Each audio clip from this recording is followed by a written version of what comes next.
Basically, I think we're calling for a moratorium on mRNA technology until we know what the heck is going on here. Yes, and that's a nice segue to talk about the Hope Accord. Just it briefly. Is indeed, which I happen to have in front of me. Okay. So the Hope Accord, I know you've already talked to your viewers about it. But should we just go through the main sections, Claire, if you don't mind? Yeah, of course. So the Hope Accord is a declaration which just covers 4 really simple points. The first, that these mRNA products should be suspended because there's every signal that you need to cause a suspension in a normal situation. Mm-hmm. The second is that there needs to be a thorough investigation of everything that's gone on, and an independent one at that. Yeah. The third is that the vaccine injured need support and need proper healthcare. Yeah. And the fourth is that we need to return to the foundational medical ethical principles that we used to, hold dear, and that would have stood us in better stead if we hadn't abandoned them over the last few years. And so, this is a declaration that anybody can come and sign at thehopeaccord.org. And we've got 42,000 members of the public have signed, and we've got over 1,000 doctors and several thousand other healthcare professionals. So, it's exciting how it's kind of built up momentum. But this is open to the public, and any concerned citizen. Absolutely. Can sign this. Yeah. So point one, Claire, the immediate suspension of the vaccines. This is because we're worried about a causal link between the RNA vaccines and side effects, including significantly increased deaths around the world. Absolutely. And what we saw in the data, in the public health data, is that from spring 2021 there was a rocketing of cardiac arrest calls to ambulances, which has not come back to normal. And we saw a rocketing in people who can't work because of long-term sickness. Yeah. And that's a huge number. It works out at 1 in 53 of the working age population. I mean, it's absolutely catastrophic. Huge number. And there's every kind of signal that you could, I wouldn't say wish for, because we really wouldn't wish for it, but you know what I mean. Every signal is there. Mm-hmm. And they were granted emergency use authorizations, but we're still going forward with this mRNA technology, even though we're no longer in an emergency. I'm really quite confused. So the Pfizer product, for example, was given a full approval in September 2021, just before giving it to the kids. And that was not justified. It just, they hadn't done the workup that would normally have been required. I think there just has been huge political pressure the whole way through that meant that none of these decisions are being made in the typical way. I mean, it is confusing, to say the least.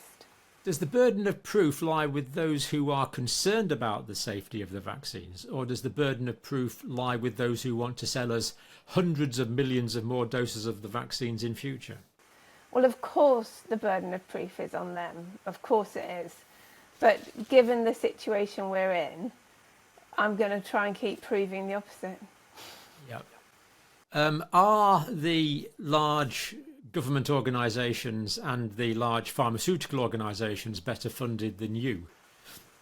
Not funded at all.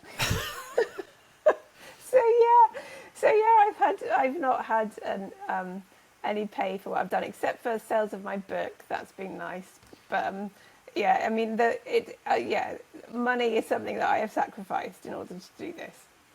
Claire, this channel has a Blue Peter badge, a gold Blue Peter badge, which you won't understand in the States, but it's the pinnacle achievement, and the highest achievement we give out here is hero or heroine of the people. And we unconditionally give you the award of heroine of the people for what you've done over these past years without any pay at all. It's just been quite incredible. Thank you, John. But moving on to point 2, comprehensive reevaluation of the safety and efficacy of all COVID vaccine products. So, for example, we call on the scientific community to come forward with findings from unpublished COVID-19 studies. Is there lots of unpublished data that would be useful to independent analysis around the world that's being that hasn't been released yet, shall we say? I am absolutely sure there is. It might all be written up because, there's a bias there as well, that if the people don't expect to get published, they might not have done the write-up. But if you look at what is in the published literature, it's often such a ridiculous skewing and such odd methodologies that they've used. You just think, well, you could have done it the simple way and shown the truth. Yeah. And they've avoided it every which way. And so, yes, of course, if only people had a bit more guts, then we would be seeing a different story. Yeah, and it seems strange because Czechia can release the low-level data without compromising individual confidentiality.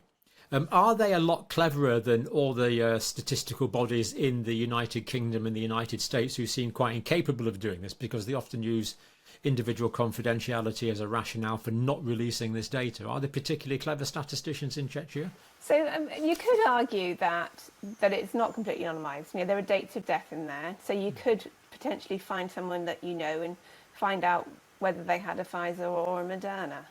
But that's all you're going to find out about them. You're not going to find out anything else. There's no personal identifying information.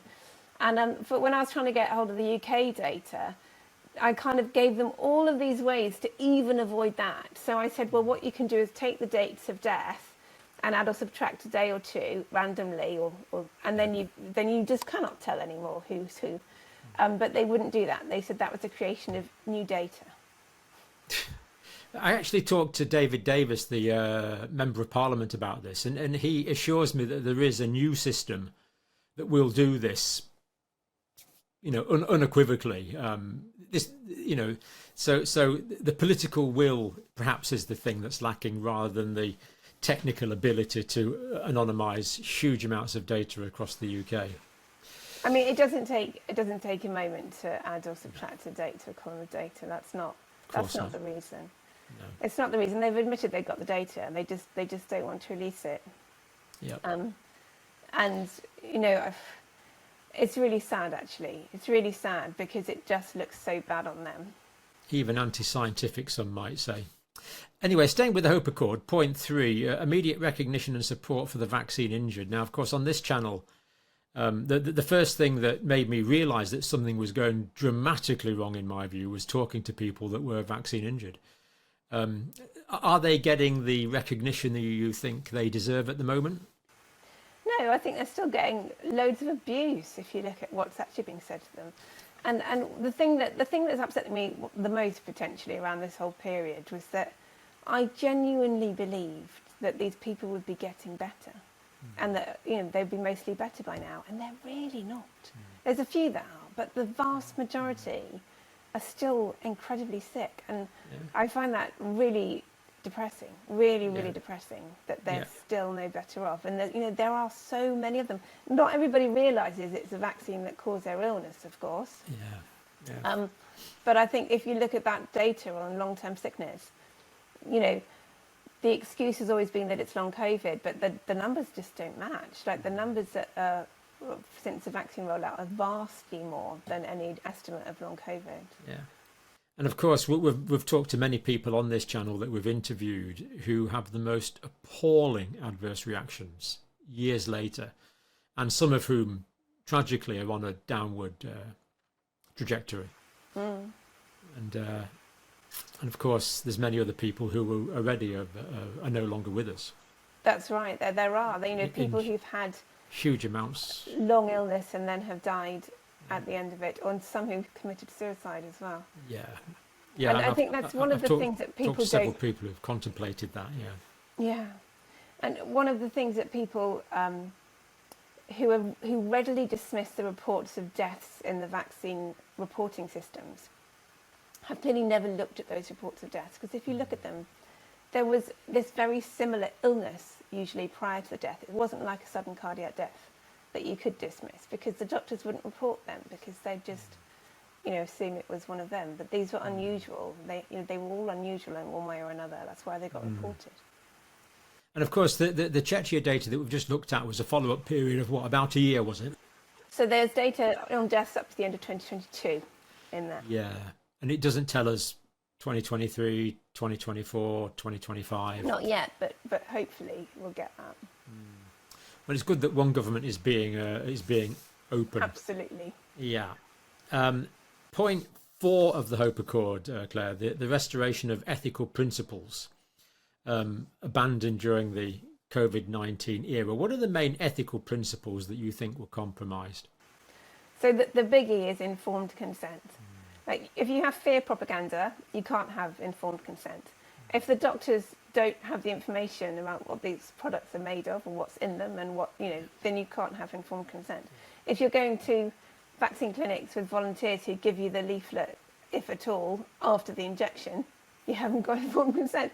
So, that's a huge one, and that is obviously coupled with bodily autonomy, where the decisions about your body should be up to you. And all of the sort of mandates that we've seen completely overrode that. And that's massive because, it's about where we draw the line on state power.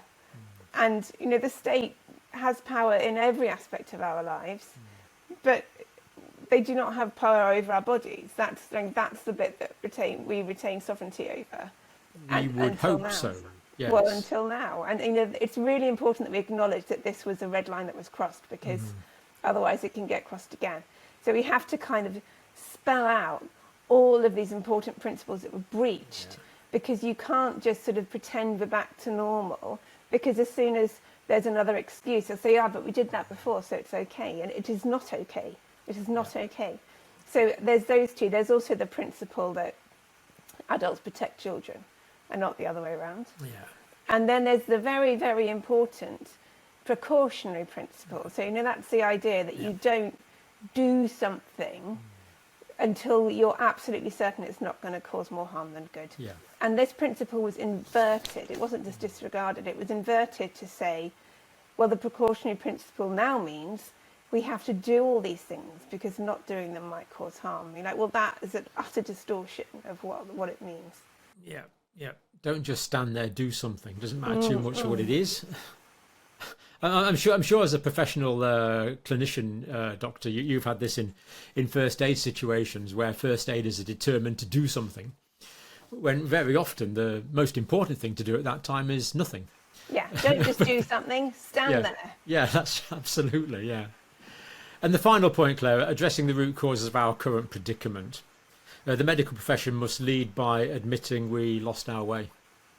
Well, that's right. I think that that's a really important final point, is that,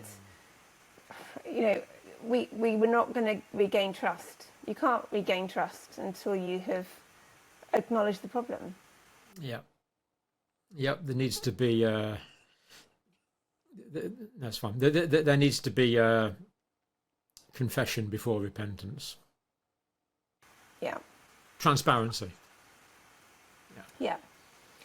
Claire, it's late. You've had a busy day. As always, thank you so much. And of course, you're welcome back absolutely any time. And big thank you to Steve Kirsch for his rigorous analysis and tenacious work on this. Indeed, yeah, absolutely. Yeah. Thank you, and thank you for watching. Thank you, John.